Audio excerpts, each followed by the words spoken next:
अस्सलाम वालेकुम स्टूडेंट। आज हमारे पास नया टॉपिक है डिवीजन ऑफ अलजेब्रिक टर्म्स। यानी आपके पास जो अलजेब्रिक टर्म्स होते हैं उनको हम किस तरह से डिवाइड करते हैं। तो यहाँ पर देखिए अलजेब्रिक टर्म्स को डिवाइड करने में सबसे पहले हम दो चीज़ देखते हैं। पहले हम क्या देखते हैं कि आपके पास जो डिवाइज़र है उसकी जो टर्म है वो सिंगल टर्म है। सेकंड आपके पास divisor more than single term.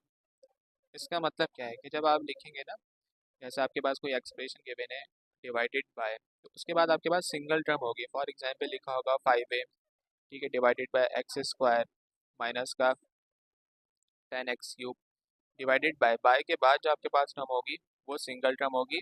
तो हमारे पास डिवाइड का क्या प्रोसीजर होगा। और सेकंड आपके पास अगर मोर देन सिंगल टर्म है यानी डिवाइडेड बाय के बाद लिखा हुआ है x+2 या 2a+3, तो ये आपके पास जो है मोर देन टू टर्म्स हो जाएंगी। तब हम डिवाइड किस तरह से करेंगे। तो सबसे पहले डिवाइड को डिस्कस करने से पहले हम देखते हैं कि लॉ ऑफ एक्सपोनेंट हमारे पास क्या होते हैं।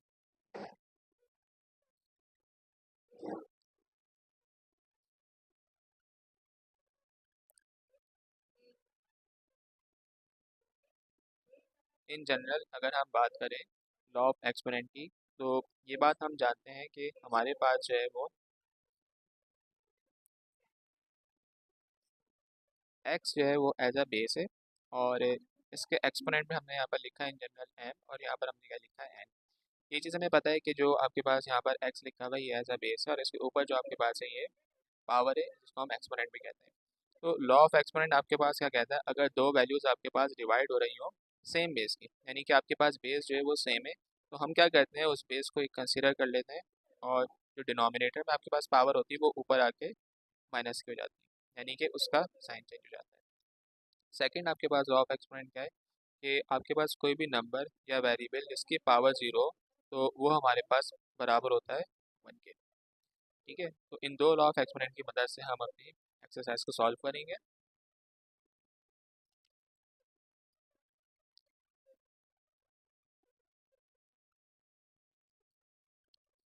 ठीक है, तो हम जो है वो लॉ ऑफ एक्सपोनेंट से रिलेटेड अब क्वेश्चन डिस्कस करते हैं। पहला सवाल हमारे पास है 10ab डिवाइडेड बाय 5a। तो यहाँ पर अगर हम देखें तो हमारे पास बाय के बाद यानी जो डिवाइजर है वो सिंगल टर्म है। तो इस तरह की डिवाइड हम किस तरह से करेंगे, लॉ ऑफ एक्सपोनेंट की मदद से करेंगे। सबसे पहले इसको हम लिखेंगे फ्रैक्शन फॉर्म के अंदर। तो यहाँ पर आपके पास आ जाएगा 10ab डिवाइडेड बाय 5a। ठीक है, अब यहाँ पर आपके पास जो कोफिशिएंट है, कोफिशिएंट क्या होता है, जो आपके पास वेरिएबल के साथ नंबर लिखा होता है। सबसे पहले जो है वो हम इसको सिंप्लीफाई करते हैं। तो 5 × 1 = 5 एंड 5 × 2 = 10, ये आपके पास सिंप्लीफाई हो जाएगा।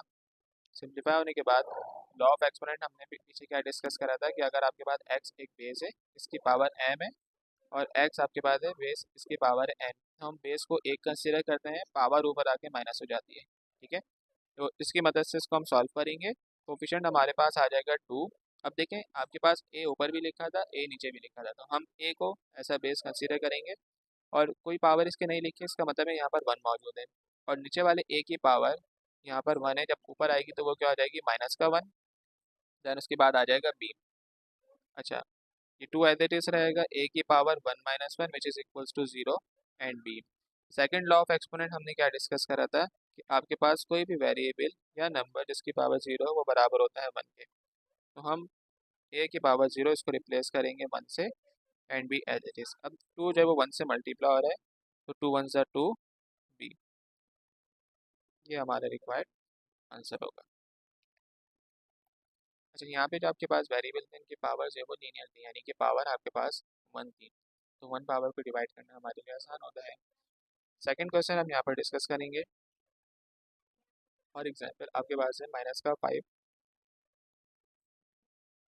a³ b divided by -a² b।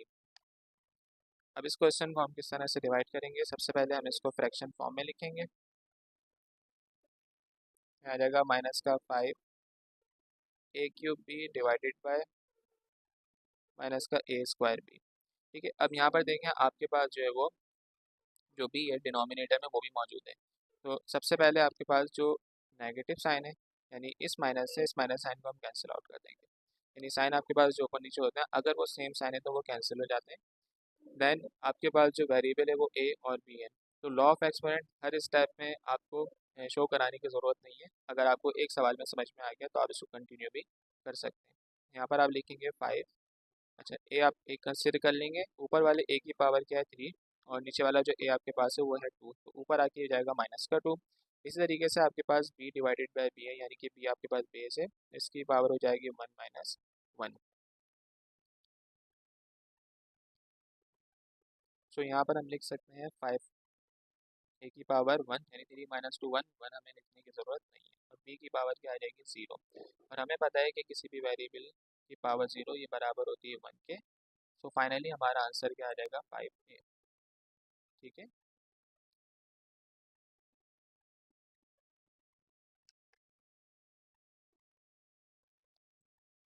अब हम यहाँ पर लेते हैं थोड़ा सा टफ क्वेश्चन। वो टफ किस तरीके से है कि आपके पास जो डिवाइज़र है उसके वेरिएबल के ऊपर भी पावर मौजूद है, और जो फर्स्ट टर्म है उसके ऊपर भी पावर है। जैसे फॉर एग्जांपल यहाँ पर है -99 एम की पावर 7 एन की पावर 8 डिवाइडेड बाय 11 एम की पावर 5 एंड एन स्क्वायर।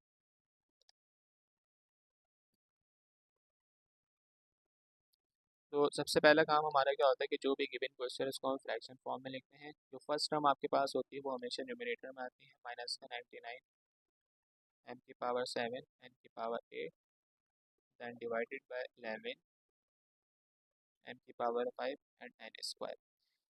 अच्छा, 11 और 99 ये दोनों आपस में सिंप्लीफाई हो जाएंगे। 11 1 जा 11 एंड 11 9 जा 99। तो यहाँ पर हमारे पास आएगा -9 एम की पावर। अब देखिए न्यूमरेटर में लिखा हुआ है एम की पावर 7 और डिनोमिनेटर में लिखा है एम की पावर 5। तो लॉ ऑफ एक्सपोनेंट के मुताबिक जो 5 है ये ऊपर आके क्या हो जाएगा -5। तो हम किस तरह से लिखेंगे 7 - 5, और एन को हम किस तरह से लिखेंगे एन की पावर 8 -2। ठीक है, ये हमारे पास एन है, which is equals to -9 n की पावर 7 - 5, यहाँ आ जाएगा 2, एंड एन की power 8 - 2 which is equals to 6। तो -9 एम स्क्वायर एन की पावर 6, ये हमारा फाइनल आंसर होगा। तो आई होप कि आपको जो है ये क्वेश्चन क्लियर हो गया होगा कि लॉ ऑफ एक्सपोनेंट की मदद से हम इसको किस तरह से सॉल्व करेंगे। अब हम यहाँ पर एक ऐसा क्वेश्चन कंसीडर करते हैं जिसमें डिवाइड से पहले हमारे पास जो है वो सिंगल टर्म नहीं बल्कि दो टर्म्स मौजूद हों। जैसे फॉर एग्जांपल अगर आपके पास यहाँ पर एक सवाल है 8x² माइनस का 6x डिवाइडेड बाय 2x। तो इस क्वेश्चन को हम किस तरह से सॉल्व करेंगे। सबसे पहले इसको हम फ्रैक्शन फॉर्म में लिखेंगे, 8x² माइनस का 6x divided by 2x। Fraction form में लिखने के बाद जो आपके पास डिनोमिनेटर वाली टर्म है इसका हम एलसीएम ब्रेक करेंगे। अब देखें यहाँ पर एलसीएम किस तरह से ब्रेक करेंगे। फॉर एग्जांपल आपके पास जो है वो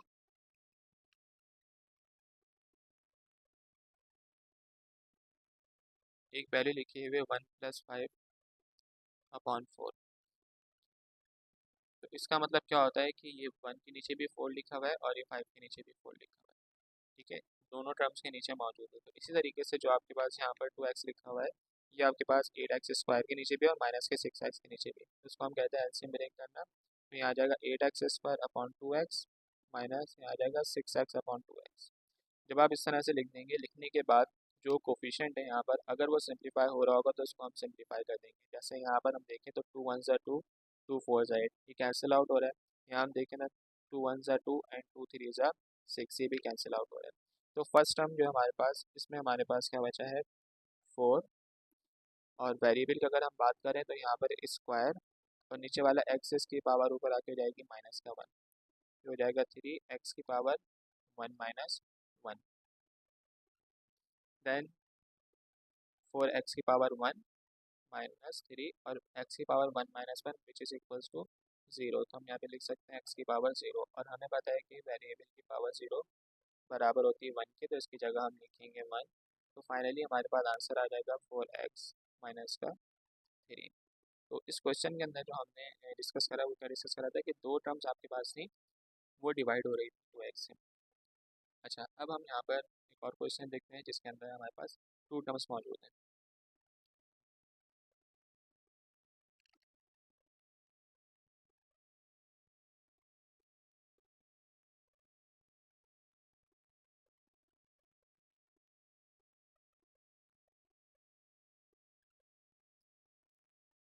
fourteen m cube n square minus का 28 m4 n cube divided by 7 m square n square. Solve. तो फर्स्ट स्टेप हमारा क्या होता है, हम सबसे पहले अपने गिवन क्वेश्चन को फ्रैक्शन के फॉर्म में लिखते हैं। तो यहाँ पर हमारे पास आ जाएगा 14 m cube n square minus का 28 m की power 4 n cube which is divided by 7 m square n square. ठीक है, जब आपने ये लिख दिया फ्रैक्शन फॉर्म में लिखने के बाद आप एलसीएम ब्रेक करेंगे। एलसीएम किस तरह से ब्रेक करेंगे कि 14 m क्यूब n स्क्वायर, इसके नीचे भी आप लिख देंगे 7 m स्क्वायर n स्क्वायर, यहाँ आ जाएगा माइनस का 28 m की power 4 n cube divided by 7 m square n square. लिखने के बाद आपके पास जो कोफिशिएंट गिवन है उन कोफिशिएंट को हम सिंप्लीफाई करेंगे। तो यहाँ हो जाएगा 7 वन 7, 7 टू 14, 7 वन 7 एंड 7 4 28। तो कोफिशिएंट जो है हमारे पास वो क्या आ रहा है 2। अब देखें यहाँ पर m भी हमारे पास बेस है और n भी जो हमारे बेस है। सबसे पहले हम अगर देखें तो यहाँ पर n की पावर है 3 और यहाँ पर n की पावर है 2। तो हम बेस एक कंसीडर करेंगे m और इसकी पावर ये वो ऊपर आके माइनस हो जाएगी, यानी कि 3 माइनस 2। इसी तरह से जो आपके पास ये n स्क्वायर है, नीचे वाले स्क्वायर ऊपर आके माइनस का 2 हो जाएगा। यहाँ बचा माइनस का 4 n की पावर 4 माइनस 2 एंड n की पावर 3 माइनस 2। सो यहाँ हम लिखेंगे 2 n की पावर 3 माइनस 2 1, n की पावर 2 माइनस 2 0, 4 माइनस 2 बचेगा 4 और n की पावर 3 माइनस 2 1। तो जहाँ पर आपके पास वेरिएबल की पावर 0 आ रही है वहाँ हम पुट कर देंगे 1, 4m स्क्वायर n, और 2m को जब 1 से आप मल्टीप्लाई करेंगे तो आपके पास क्या आ जाएगा 2m माइनस का 4m square into n।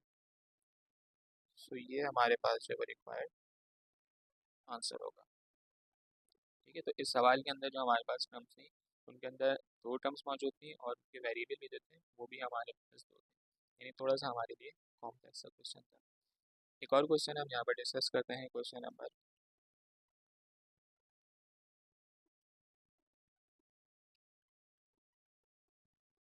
3x की पावर 4y माइनस का 4x cube y square plus का 5x स्क्वायर वाई क्यूब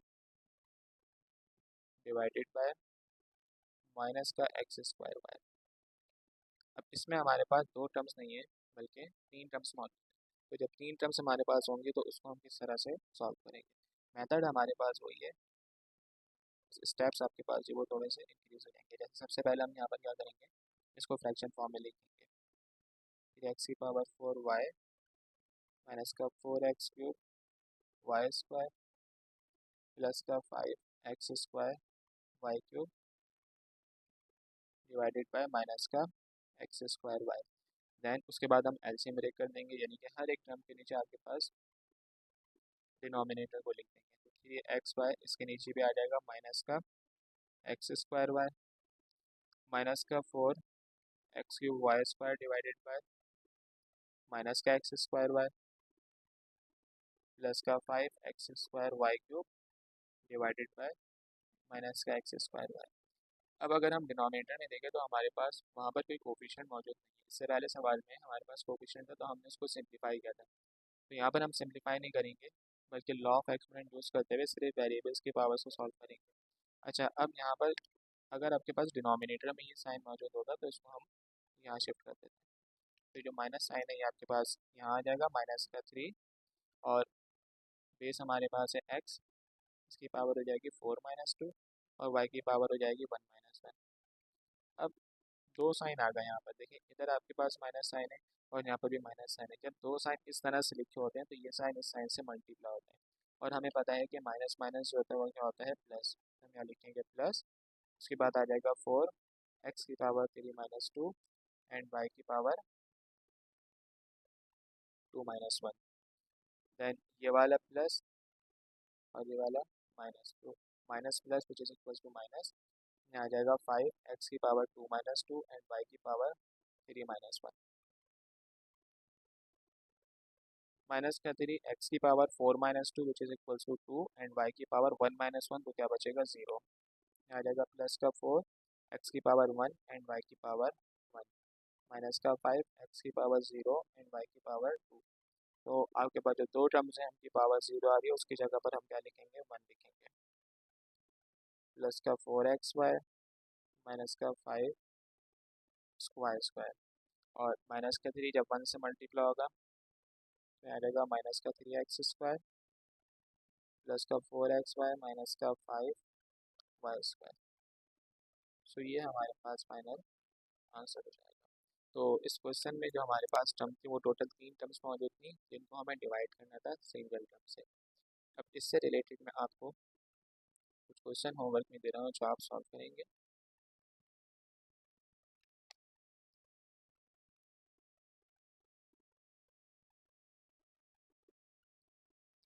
पहला सवाल आपके पास जो है वो दो टर्म्स का होगा, यानी जिसमें आपके पास दो टर्म्स हैं।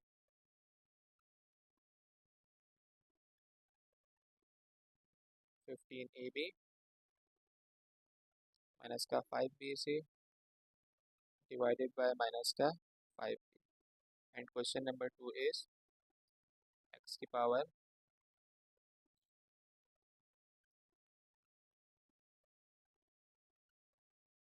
-a⁵ b की पावर 7c डिवाइडेड बाय